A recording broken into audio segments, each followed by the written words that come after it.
ہمارے leader of the opposition محترم حمزہ شہباز صاحب نے یہاں گفتگو کرتے ہوئے سانحہ ساہیوال کا ذکر کیا.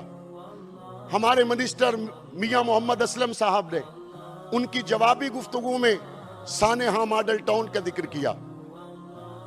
مجھے نہیں سمجھ آتی کہ ایسا کیوں ہے.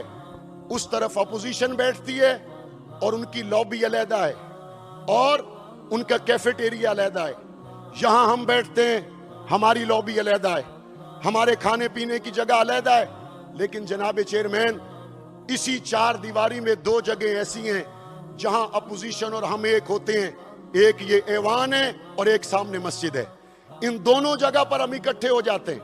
وہ اپنی لابی میں بیٹھتے ہیں، ہم اپنی لابی میں بیٹھتے ہیں. لیکن اذان کے جواب میں نون لیگ والے بھی اور پی ٹی آئی والے بھی، پاکستان رائے حق پارٹی والے بھی، مسلم لیگ کاف والے بھی مسجد میں جا کے نماز پڑھتے ہیں. میں انتظار میں تھا سانحہ ماڈل ٹاؤن ہو تب بھی شہید تو میری بہنیں ہوئی ہیں، سانحہ ساہیوال ہو تب بھی شہید تو میرے بچے ہوئے ہیں.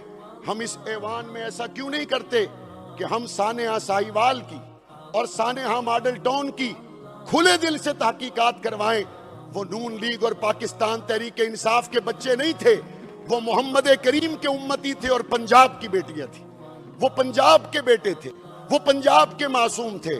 ماڈل ٹاؤن کے شہداء کے لیے بھی ہمیں کھلے طور پر تحقیقات کرنی چاہیے. سانحہ ساہیوال کے لیے بھی ہمیں کھلے طور پر تحقیقات کرنی چاہیے. اور ملزمان کو کیفر کردار تک پہنچانے میں ہمیں ایک نمائندہ کردار ادا کرنے کی ضرورت ہے. اللہ اللہ اللہ